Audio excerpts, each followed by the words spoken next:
ये तो बनते ही फेल हैं। इनके मंत्री जवाब नहीं दे पा रहे हैं और जिस प्रकार से ये फैसले ले रहे हैं, आज देखिए हाईकोर्ट ने भी टिप्पणी की है कि एजी और डबल एजी नहीं बना पा रहे हैं।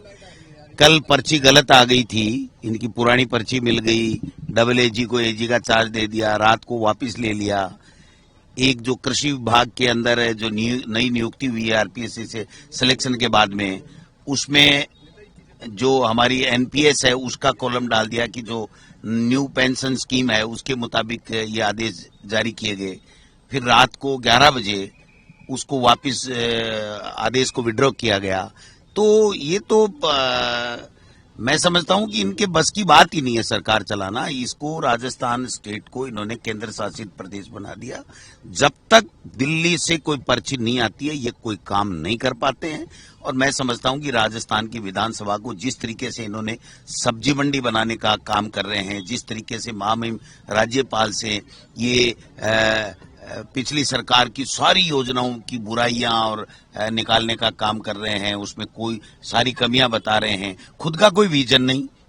और जो अच्छा काम हमारी सरकार ने किया था उसके बारे में ये बुराइयां करते हैं और कमियां निकालते हैं और एक तरीके से महामहिम के श्रीमुख से गालियां निकलवाने का काम किया है।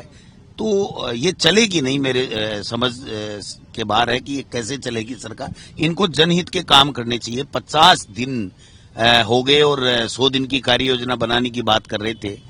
आज मंत्रियों को ऐसे नहीं मिल रहे हैं, बाबू नहीं मिल रहे हैं, इनकी डिजायर का कोई महत्व नहीं है, इनकी सोच का, इनकी बात का कोई महत्व नहीं है। तो ये क्या चल रहा है इस राजस्थान में, ये राजस्थान की जनता देख रही है।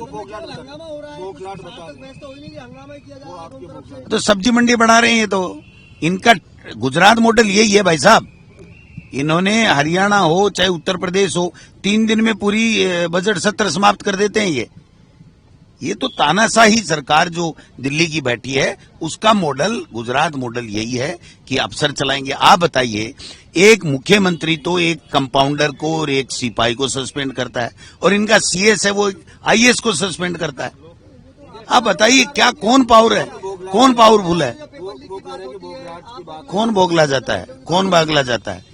पेपर लीक में दे दिया ना इन्होंने जवाब कि ये केवल यूडीसी जो एलडीसी भर्ती है हाईकोर्ट की भर्ती है, उसके अलावा सारे चालान कर दिए इन्होंने।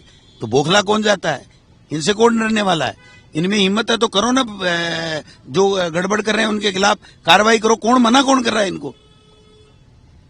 पेपर लीक में सीबीआई जांच होनी चाहिए क्या? हाँ हो ना, करो ना, इनमें हिम्मत तो चाहिए। कौन मना कर रहा है, किसी ने मना किया? और अब तो जब इन्होंने कह दिया कि सीबीआई आ ही सकती है तो आ जाए ना। कहां दिक्कत आ रही है। जो गड़बड़ घोटाले जो भी इनको लगता है उसमें जांचें करें, इनको मना कौन कर रहा है। लेकिन ये सरकार तो चलाएं, ये जनता के मुद्दों के ऊपर तो ध्यान दें, जनता की समस्याओं के ऊपर तो ध्यान दें। तमाशा बना दिया इन्होंने राजस्थान की विधानसभा का। देखा आपने पहले कभी ऐसा कि खुद ही हल्ला कर रहे हैं। विपक्ष तो फिर भी अपनी बात रखने के लिए आवाज उठाता है, लेकिन सत्ता पक्ष के 50 आदमी एक साथ खड़े होते हैं। ये कोई गरिमा है क्या राजस्थान की विधानसभा की? आपने पिछले 5 साल देखा होगा, एक व्यक्ति खड़ा नहीं होता था जो अपनी बात कहता था, अध्यक्ष फैसले लेते था। तो मैं तो माननीय अध्यक्ष जी से, स्पीकर साहब से आग्रह करूंगा कि इनको डांट पटकाइए, डांट कीजिए, इनको डांटिए कि ये क्या तमाशा बना रखा है। हर बात में मंत्री खड़ा हो रहा है। मंत्री कभी नहीं खड़ा होता अपने विभाग के अलावा, हर मंत्री खड़ा हो रहा है। तो ये थोड़ा ठीक करेंगे तो जनता की समस्याओं की बात होगी। राजस्थान की विधानसभा में चुन करके राजस्थान की जनता ने भेजा है तो उनके मुद्दों की बात होनी चाहिए, न कि बीजेपी कांग्रेस या और कोई बात होनी चाहिए। इसका मतलब बिल्कुल तार तार कर रहे हैं। पहले महामहिम के श्रीमुख से अपराध करवा दिया और अब ये खुद ही लगे हुए इस काम में कि ये विधानसभा चले ही नहीं। इनका एजेंडा यही है, ये नहीं होने देंगे, चिंता करने की जरूरत है।